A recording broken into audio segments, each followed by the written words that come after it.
发布公开声明称，武汉市地震监测中心部分地震速报数据前端台站采集点网络设备遭受境外组织的网络攻击。初步证据显示，网络攻击来自美国。这是继去年6月西北工业大学遭受境外黑客组织网络攻击之后，又一次针对国家单位的网络攻击。为何黑客组织会选择武汉市地震监测中心？窃取的资料对国家安全会产生哪些危害？来看看报道。 武汉市应急管理局在声明中指，武汉市地震监测中心部分地震速报数据前端台站采集点网络设备遭受境外组织的网络攻击。专家组发现，此次网络攻击行为由境外具有政府背景的黑客组织和不法分子发起。初步证据显示，网络攻击来自美国，并已向辖区公安机关报案。 此次境外黑客组织瞄准地震监测中心以及地震烈度数据，引发外界关注。分析指，地震烈度数据指地震的烈度和震级，是衡量地震破坏力的2个重要指标。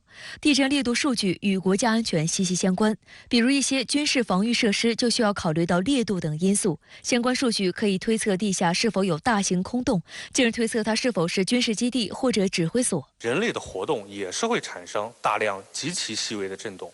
这些震动也是可以被我们现在科技所捕捉、监测到的。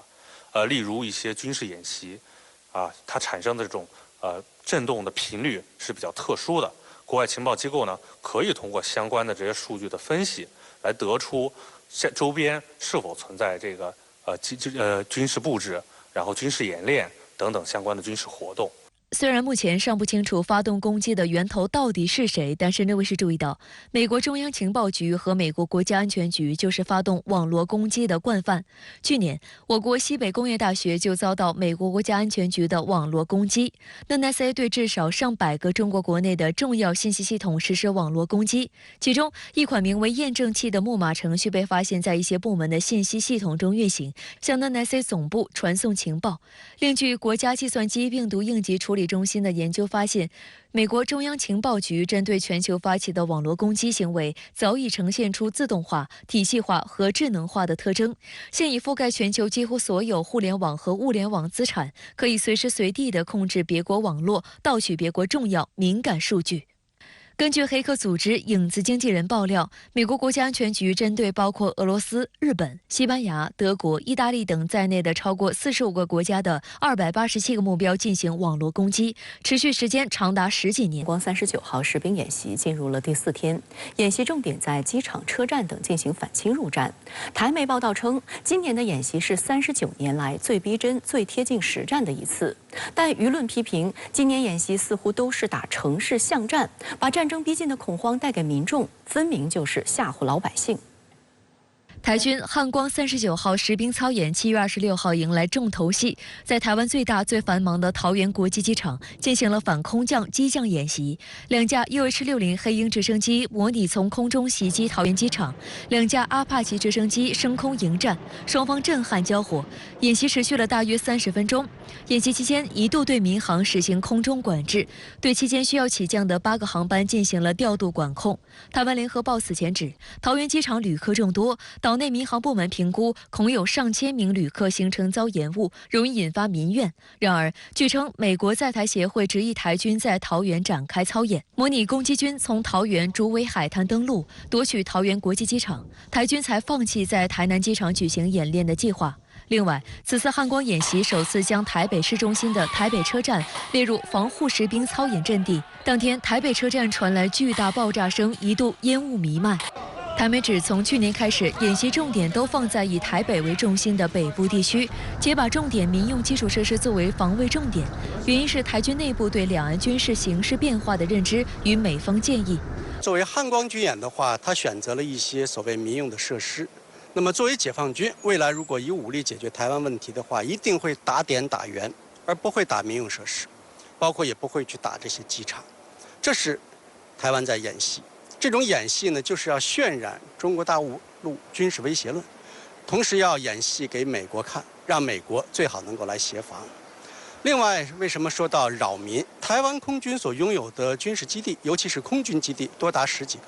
那么，非要选择民用机场进行演练，这本身就是扰民。所以，我觉得台湾当局的这次汉光军演其实并没有太大的用途，它完全是在演戏，而不是演习。岛内舆论就指，从桃园机场反空降、台南商港反登陆到台北车站，似乎要打起城市巷战。而台当局安全部门秘书长顾立雄日前称，演习目标是要让解放军没办法越过台湾海峡。台湾前国民党籍民意代表蔡正元批评顾立雄根本搞不清楚状况，他就是在唬烂骗百姓。空军跟海军完全丧失的作战能力，才会有陆上作战。在这个状况之下，陆上再有多大的战力都是没有办法发挥的。想要力挽狂澜也是非常的困难。要明白一点，就是解放军如果真要是对台采取军事行动的话，真要想实施登陆作战，包括其他的一些配合保障性作战的话，一定是在最后已经夺取了制空权、制海权，在这种状态下的话，才可能把登陆作战部队来向台湾岛进行投送。所以，作为台湾当局之前的想法是什么？就是要拒止于所谓台岛之外、台岛大门之外。但是现实并不是那么乐观，而且台湾当局现在也比较犹豫，到底是靠自己来独立防卫，还是美军究竟会协同防卫？如果这些东西都搞不清楚的话，现在就奢谈要把解放军拒止在台湾岛之外，我觉得这完全是一种妄想的策略。值得一提的是，与以往相同的是，这次台湾汉光39号演习也是状况频出。演习开始第一天，位于基隆市一台军弹药库发生120毫米迫击炮弹爆炸，造成9人受伤，其中2人伤势严重。此次演习从预演阶段就状况百出。13号，一辆装甲车在桃园市执行预演任务时，炮管撞上道路反光镜，导致损坏。对此，台军官员事后竟要求舆论不用太过苛责。此前，台军 AAV7 2栖突击车在新北一海滩进行操演时，不远处竟然出现了一位穿比基尼晒太阳的女性，与演习场景形成强烈对比，也引发舆论哗然。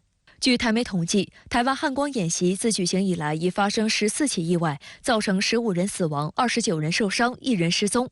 有分析指，每年的汉光演习令台军弱点暴露无遗。这场所谓军演不过是场军事表演秀，再加上意外频出，每一次演习都令台当局尴尬及惊心。在马英九基金会邀请下，37名大陆师生组成的参访团日前圆满完成9天8夜的赴台学术交流行程。台湾淡江大学大陆研究所荣誉教授赵春山也在活动中与学生们进行了交流。通过近距离观察，赵春山真切感受到两岸年轻人的互动可谓浑然天成、欲罢不能。对大陆师生团来访，从卡关到放行，但又不断抹黑，民进党当局有着怎样的算计？直播港澳台特别策划《台海风云录》，请看本期对赵春山的专访上集。我觉得他们谈得很好啊，谈得很好。那这个说浑然天成啊，欲罢不能。那个很多人，很多女同学，我看在要欢送他们吧。那天晚上，他们一起用卡拉 OK 嘛，大家一起唱歌。玩得很开心，我看有些女孩子，这个眼眶都泛泪哈，泪水哈，还快掉下来了，就是有点依依不舍了。年轻人还是比较纯洁的，还是比较纯洁，很感性，很感性。我觉得这种活动，我个人我都很感动，我觉得太好了。